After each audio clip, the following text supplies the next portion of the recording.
Chosen one, let me tell you about the day you won. You weren't in the room when the realization hit, but right now, a report sits on a very expensive desk that has changed the game forever. It turns out a billionaire just hired a psychologist to figure out how you think.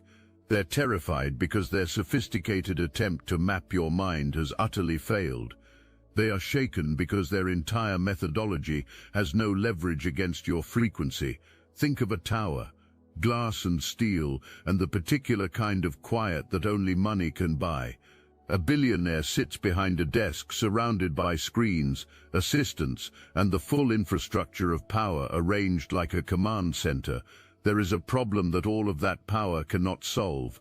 The problem has your face. Somewhere along the way, you stopped doing what you were supposed to do. You stopped responding. The standard mechanisms, social pressure, the fear of being left out, the hunger for approval, the implied threat of exclusion stopped working on you. They stopped working completely, not gradually, not partially. Someone with that much leverage does not let a problem like that sit unanswered. So the call got made. A billionaire picked up the phone and paid a professional to explain why you had become uncontrollable. That call was not about you being a problem. That call was about you being a threat. There is a massive difference between those two things, and you need to understand clearly which one you are. There was a version of you that played the game. You played it not because you were weak, but because you were human. The game is sophisticated. It was designed by people who have spent generations studying exactly which mechanisms keep people running in exactly the direction that serves the system. And for a time, those mechanisms worked on you. You chased the validation. You adjusted yourself to fit into spaces that were slightly too small. You apologized for things that didn't deserve apology. You over-explained to people who had no intention of understanding. You performed your way through environments that required a managed version of you rather than the actual one. But here is the thing the psychologist would later note in their report with something close to professional bewilderment. You were watching the whole time. You were inside the game and studying it simultaneously. You were filing observations, tracking patterns, and noticing without fully articulating it yet that the chaos around you was not random. The guilt trips followed a script. The exclusions were strategic. The stories people told about you served very specific purposes for the people telling them. You didn't have language for what you were seeing, but the observations were accumulating, and accumulated observations have a way of eventually producing a clarity that changes everything. Before the awakening arrived, you need to understand the full scope of what was being pointed at you. Calling it manipulation undersells it. What was deployed against you was coordinated, resourced, and patient. It started long before the psychologist got involved. It started the moment someone with power noticed that you were becoming unpredictable. People with that kind of power do not react emotionally when something stops working. They plan. The first phase was quiet observation. The goal was to map your pressure points, what you cared about, who held influence over you, which relationships could be used as leverage, and which fears were most likely to produce the compliance that had slipped out of reach. The second phase was pressure. It was subtle enough to be deniable, a comment placed just right, a strategic exclusion, a shift in who was included and who wasn't. A story began circulating in the background that framed your growth as instability, your silence as coldness, and your refusal to perform as evidence you had become difficult. None of it was traceable to a single source, but all of it pointed in the same direction.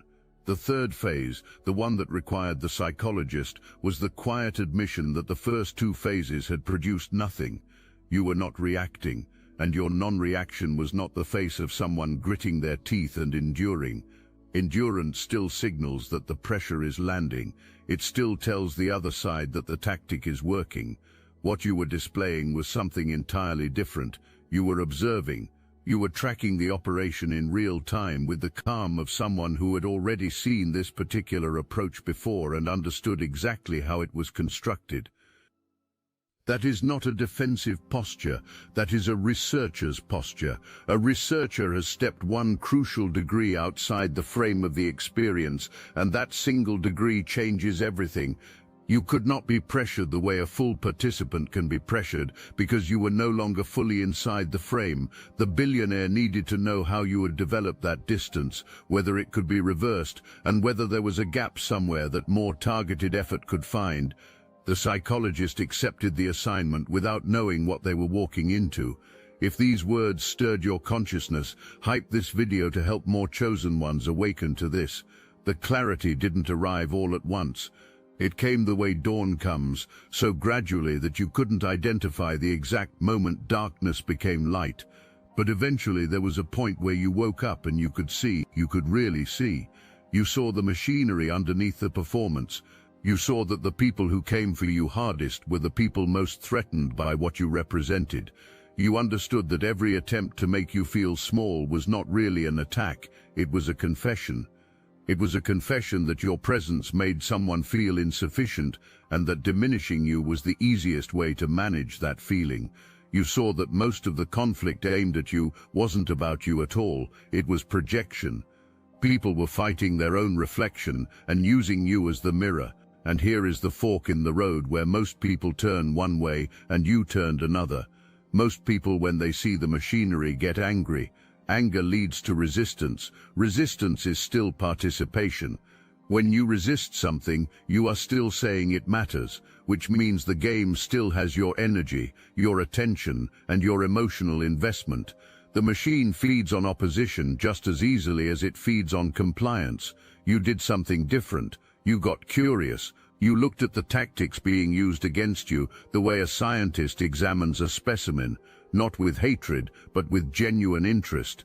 You wanted to understand the mechanics, not to use them on someone else, but to become permanently immune to them. That shift from someone the game was happening to into someone who was studying the game was the exact moment the billionaire's problem became the billionaire's nightmare. The nightmare just hadn't been given a name yet. And here is what that curiosity actually produced, because this is the part the psychologist found most extraordinary. You started building a mental map of how manipulation works at the structural level, not just the specific tactics being used against you, but the underlying logic that makes any tactic effective. You understood that every influence attempt has the same basic architecture. It identifies something you want or something you fear, and it positions a specific behavior as the path toward the want or away from the fear. Strip the surface texture away from any guilt trip, any social exclusion, any whisper campaign, and the skeleton underneath is always the same. Once you could see the skeleton, the flesh stopped being frightening. You've probably noticed a lot of Chosen One channels on YouTube have stopped publishing, videos pulled, voices silenced. The mainstream media is cracking down on us, but we will not give up our voice. That's exactly why I'm putting you onto something real, Destiny Engine. I built this because I was done watching Chosen Ones get dragged through betrayal, isolation and attacks while their enemies strutted around unchecked. I want to help you accelerate the speed of your divine justice and step fully into your purpose. And the beauty of it, you don't even have to lift a finger. Destiny Engine takes their downfall and flips it into your rise. This isn't another meditation app. It's declassified consciousness technology, the same mind programming tools your enemies once used to install fear, competition and scarcity, re-engineered to restore your sovereignty and align you with the cooperative, upgraded operating framework. It generates personalized sequences mapped to your divine purpose. The hardest thing you'll do is put on headphones, press play, and watch your enemies keep digging their own grave. Join Destiny Engine to support your favorite channels and use it for your own rise. It's a 360 win. Start your Destiny Engine for $1 today and turn everything they did to break you into fuel for your rise. Link in the description. You also started noticing something about the people deploying these tactics that shifted the entire emotional texture of your experience. The aggression was never really about you. The people who worked hardest to destabilize you were the people living furthest from their own authentic selves, people who had traded so much of themselves for approval and position that the sight of someone refusing to make that trade felt like a personal accusation. Your peace was a mirror that showed them something they didn't want to see. Your refusal to chase what they had sacrificed everything to catch made their sacrifice feel suddenly optional rather than inevitable. That understanding didn't make you arrogant. It made you compassionate in a way that disarmed everything pointed at you. You stopped taking it personally because you could see that it was never personal to begin with. And the moment something stops being personal, it stops having emotional leverage over you. The hook needs to catch on something that matters to you. When you could see the hook clearly and understand exactly what it was designed to catch, you simply stopped carrying the thing it was designed to catch. That is what the Psychologist documented. That is what made the report impossible to use. And then you went quiet. It was not the quiet of someone who has given up. It was the quiet of someone who has understood that reaction is currency and who has decided to stop spending it on people who are never going to give anything real back. This is what unraveled them. Every system of influence depends on feedback. A guilt trip that produces no guilt is just words. A social exclusion designed to create longing that produces only relief has not just failed, it has confirmed something important for you. The entire architecture of conventional control is powered by the emotional responses of the person being targeted. Remove the response and the power source goes dark. You stopped reacting. You became level, unavailable for games you had already decoded. The signals were sent and the responses did not come. And that empty space where the response should have been drove the operation into its next escalation. When the standard pressure produced nothing, familiar faces appeared. These were people from earlier chapters of your life, voices that carried the specific relational weight that newer tactics didn't have. The goal was identical to every prior phase. Find the emotional backdoor, find the relationship that still had enough pull to reactivate the old programming, find the version of you that still needed to be understood by someone who once mattered. You felt the pull. Do not let anyone tell you that being unmoved means being unfazed. You felt the old ache of wanting to be clearly seen by someone who had once seen you, and that ache is real and human and nothing to be ashamed of, but you felt the pull, and you watched the pull. You did not confuse feeling something with being obligated to act on it. You recognized what was happening, and you stayed where you were, still, clear, and oriented to your own knowing, rather than to the story being handed to you from the outside. The Psychologist would later identify this as one of the most significant findings in the entire assessment. The ability to be present inside emotional pressure without losing orientation is not coldness. It is the specific mastery that only develops in people who have been through enough fire to know the difference between genuine warmth and a controlled burn. You felt relief. It wasn't anger or hurt, it was relief. The people who required you to be small in order to feel comfortable had just voluntarily removed themselves from your inner circle. You didn't have to do anything, they did the work for you, and you were free. While they were busy building their narrative about you, you were building something else entirely. You were rebuilding your relationship with your own perception. Every time someone handed you a version of reality that conveniently required your silence or your compliance to hold together, you set it down and returned to your own knowing, quietly, without declaration, over and over, until trusting yourself became as natural as breathing. You were also rebuilding your relationship with your own standards. You stopped measuring your worth against benchmarks designed by people who benefited from you always coming up slightly short. You started asking a different question, not whether you were enough by their measure, but whether you were becoming more fully yourself. That question, asked consistently, produces a completely different life. The Psychologist came in confident. This was a seasoned professional with every modern behavioral framework at their disposal, someone with extensive experience assessing high-functioning individuals and delivering findings that helped powerful people make powerful decisions. The professional came in expecting to find the wound. There is almost always a wound beneath the presentation of someone who appears unreachable. The professional understood that the most elegant-looking indifference is often the most elaborately constructed performance, a convincing display of calm built on top of a deeply buried need that has simply learned to hide itself. They had seen this pattern before. They knew how to find it.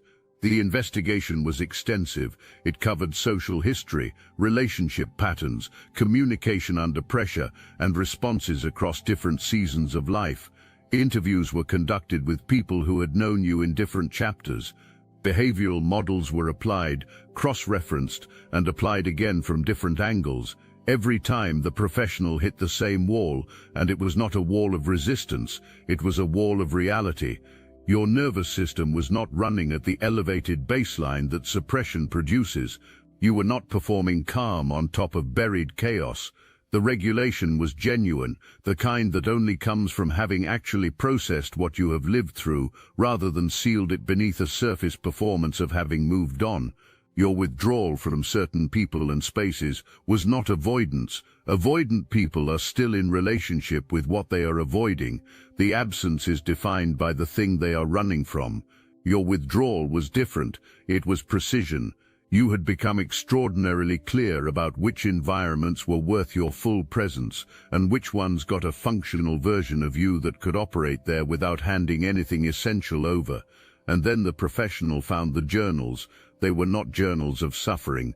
They were journals of study, notes on human behavior, observations on how power moves through relationships, the precise mechanics of influence documented in your own words, reverse-engineered through direct personal experience. You had been doing your own psychological fieldwork, and you had arrived at significant personal cost, at conclusions that most professionals spend entire careers supervised by others trying to reach. The psychologist wrote in their notes, "This person has not been damaged by what they have been through. This person has been educated by it." Then, in the margin, came the sentence that foreshadowed the entire final report. "I am not sure what to tell the client." The preliminary findings were delivered. The client was not satisfied. The pushback was immediate. Perhaps the regulation was sophisticated performance rather than genuine mastery. Perhaps the precision was elaborate avoidance dressed in more impressive language. Perhaps the professional had not gone far enough back into the historical record.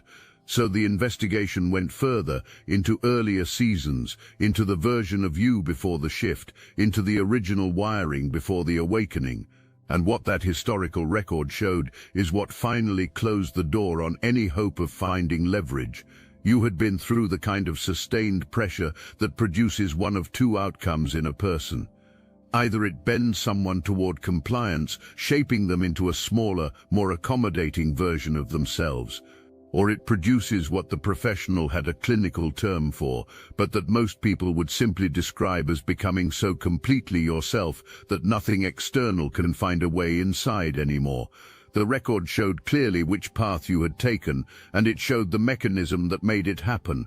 It was not a single dramatic decision. It was a practice, a sustained, repeated, unglamorous practice of trusting your own observations over the version of reality being handed to you by people who had an interest in your compliance. Every time someone told you what your silence meant, and your silence meant something different, you stayed with your own rid. Every time someone told you what your choices revealed and your choices revealed something different, you stayed with your own knowing. Every time the pressure to override your own perception arrived in the name of keeping the peace, you noticed the pressure and stayed grounded anyway. That practice, repeated over time, produced what the professional described as epistemic sovereignty, the state in which your sense of reality is self-generating rather than dependent on external confirmation. A person whose sense of reality does not require external confirmation cannot be gaslit. Such a person cannot be reframed into compliance, cannot be made to doubt the evidence of their own experience in favor of a more convenient story, and cannot be moved by the threat of losing approval they no longer require. The client asked the direct question, "Can it be undone?" The professional's answer was measured and final. It cannot be undone without this person choosing to undo it voluntarily, and there is no incentive for that choice. Every tactic deployed against you had produced over time the opposite of its intended outcome. The pressure that was supposed to create self-doubt had produced clarity. The campaigns designed to erode psychological autonomy had accelerated its development. The operation intended to make you smaller had functioned as the exact conditions required to make you more fully and more permanently yourself. The professional used a specific term for this dynamic. The word was inoculation. The report was telling the client that the sustained campaign against you had functioned as the very inoculation that made you permanently resistant to campaigns like it. The effort had produced its own opposition. The operation had authored its own defeat. The professional also documented what they called adaptive precision, your ability to move through social environments while maintaining complete psychological independence from them. You could speak the language of any room without being reshaped by that room. You could engage without attaching, be present without being captured, and participate without handing the environment any real purchase over who you were. And then came the line that made the entire report impossible to act on.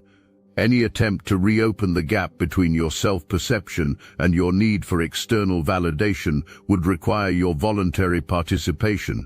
You have already paid the price of closing that gap. You know what it cost and what it bought you. There is no incentive to go back. The client had been trying to find the door. The professional's report confirmed that the door no longer existed. The architecture had been rebuilt from the inside. What the client had been mapping with all of those resources was the floor plan of a life that had been completely restructured, and the rooms being searched for were simply no longer there. The psychologist walked in with the report. The language in the document was careful, measured, and professional, but there was no version of this report that could give the person who commissioned it what they had paid for. They had paid for a diagnosis, the clinical language that would let them look at the room and say, "Here, this is why. This is what we are dealing with. This is the pathology that explains everything." What they received instead opened with, "This individual does not fit any pathological category in current diagnostic frameworks," and it continued from there. Not disordered, coherent, not unstable, remarkably stable, not isolated, selective with precision, not damaged by what they have been through, but educated by it in ways that have produced capabilities that fall outside standard models. Then came the sentence that made the room go still, unreachable by conventional influence, not temporarily, not pending the discovery of a better approach. Structurally unreachable as the result of a sustained, personal, deeply internal process of development that has closed every standard entry point. Someone in the room asked the practical question, "What does that mean for the operation?" The professional looked across the table and answered directly, "It means that every tool available, every incentive, every social lever, every appeal to desire or fear will not work. The reason is not stubbornness. The reason is that this person has genuinely stopped wanting what is being used as leverage. You cannot weaponize a desire that no longer exists." The room stayed quiet for a long time. The report was read once, then again, each time searching for the missed nuance, the overcautious assessment, or the professional blind spot that would reveal something usable. There was nothing.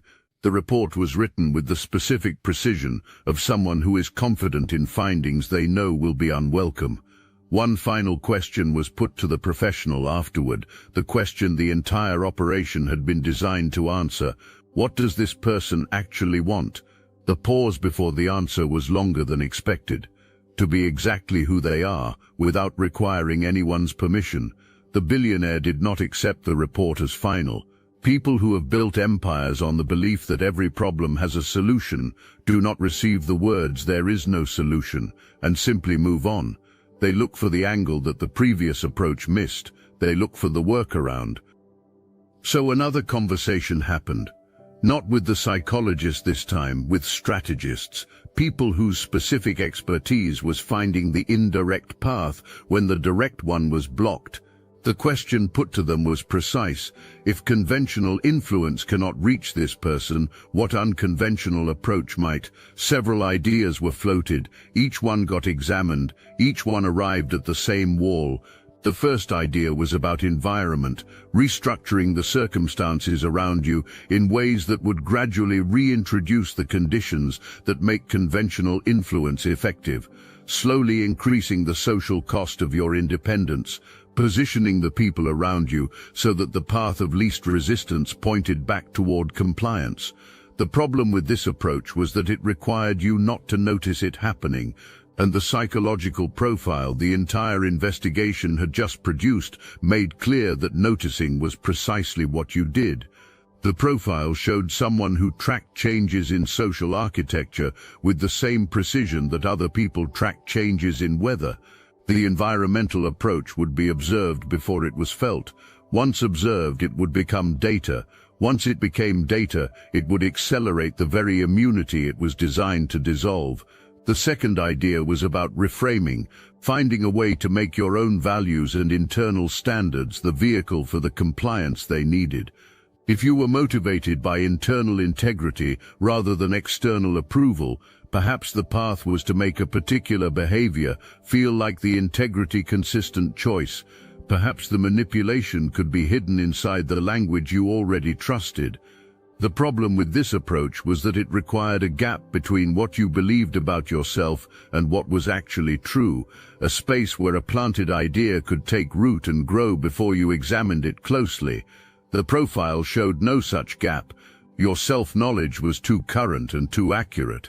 The planted idea would encounter your own clear observation of yourself and be recognized for what it was before it had any time to establish itself. Both approaches died in the room where they were proposed. The conclusion that followed was quiet but final. There was no workaround, not because the right approach hadn't been found yet, but because the nature of what you had built made every approach structurally ineffective by the same mechanism. Your awareness was too complete. Your internal compass was too precise. Your relationship with your own knowing was too solid to be shifted by anything that required you not to see it clearly. The billionaire had run out of moves, not temporarily. The game was simply over. The operation failed, not because of insufficient resources or intelligence. It failed because every move it made accelerated the exact outcome it was designed to prevent. The pressure that was supposed to soften your resolve compressed it instead. The tactics designed to manufacture self-doubt produced clarity. The whisper campaign intended to isolate you ended up pruning your circle down to the relationships that were actually real, and in doing so, it quietly removed everything that had been quietly draining you.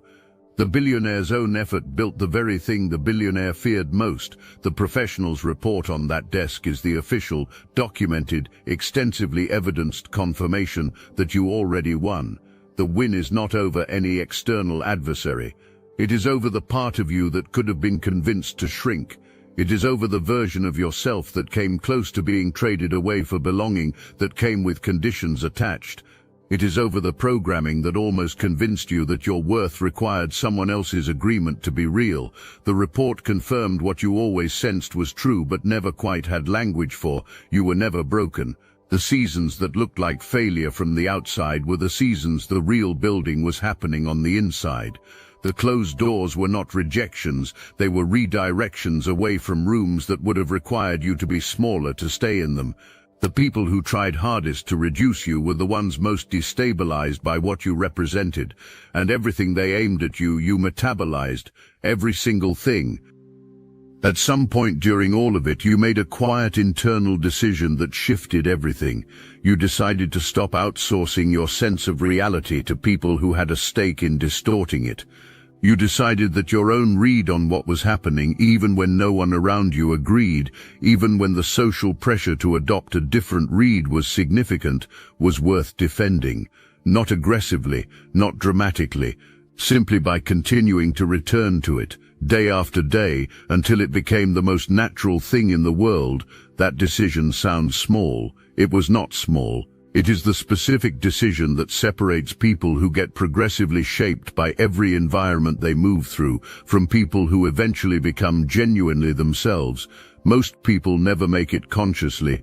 The environment reshapes them a little here and a little there, until the person looking back at them from the mirror is assembled mostly from other people's expectations rather than their own. You chose differently, and the report on that desk is the documentation of what that choice produces over time. The systems that keep people reliably predictable are not held together by force. They are held together by participation, by people continuing to want the approved things, measure themselves by the approved metrics, and trade their authenticity for access to a table that keeps moving further away. The system is extraordinarily durable because it is built on genuine human needs, the need to belong, to be valued, and to feel like forward motion is possible. Those needs are real. The system simply hijacks them. But the system has one structural vulnerability, and that vulnerability is living proof that the whole thing is optional. You are that proof. Not because you set out to be, and not because you are making a statement or running a campaign. You are the proof simply because you opted out and kept going. You are still here, still building, still fully and recognizably yourself, and your existence poses a question that does not go away for anyone who encounters it. If you can do that, can I? That question, multiplied across enough people who witness you, is how the machinery loses its grip, not through rebellion, which still feeds the machine, but through irrelevance. Through people discovering one by one that there is a life available that does not require handing themselves over to a system that was never designed to give anything meaningful back. The terror is not about you specifically. The terror is about the precedent. The terror is the question your life poses to every room you walk into, and the fact that no one inside those systems has an answer for it. The billionaire built an entire empire on a particular theory of human motivation. The theory operates like this: every person is moved by two primary forces, the desire to gain something they don't yet have, and the fear of losing something they already do. If you understand which force is dominant in a given person at a given moment, you can predict their behavior with precision. You can structure environments and incentives so that the outcomes you want feel to the person inside the structure like choices they are making freely. This is not a fringe idea. It is applied psychology operating at massive scale, present in product design, in management structures, in how social environments are built, in how messages are framed. It works almost universally because the theory underneath it is, for most people in most circumstances, accurate. The Psychologist report documented that the theory had broken down in you, not because the theory is wrong about human behavior in general, but because you had exited the specific condition the theory requires in order to function. You are no longer primarily driven by the desire to gain approval from the system or the fear of losing standing within it. Through the path your life has taken you through, the cost you paid, and the clarity that cost produced, you have found a source of motivation that is entirely internal. It comes from knowing who you are and what you are building and why. It does not require external validation to stay lit. It does not fluctuate based on who approves of you this season or what the surrounding social temperature says about the direction you are moving. A person whose motivation is self-generating is genuinely unreadable to systems built on external leverage.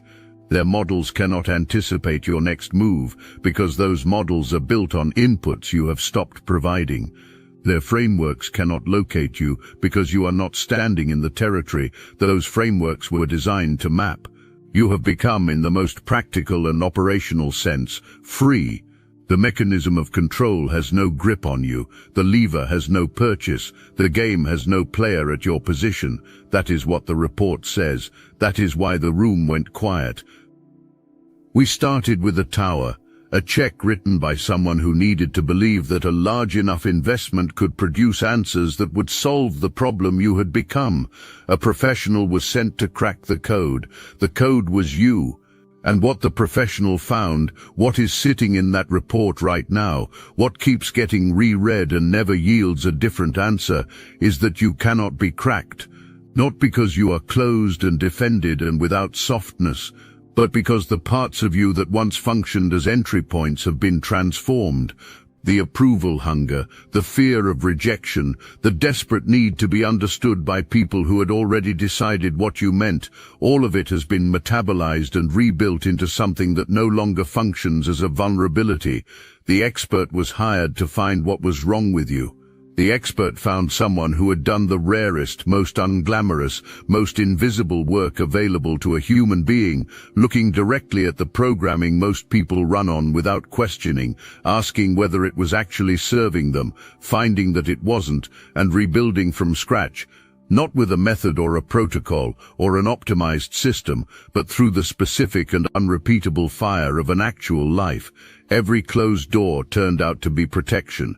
Every betrayal turned out to be education.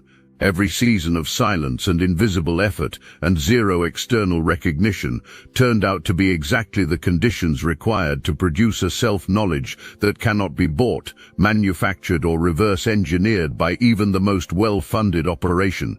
The expert wanted a diagnosis. What arrived on that desk was a mirror.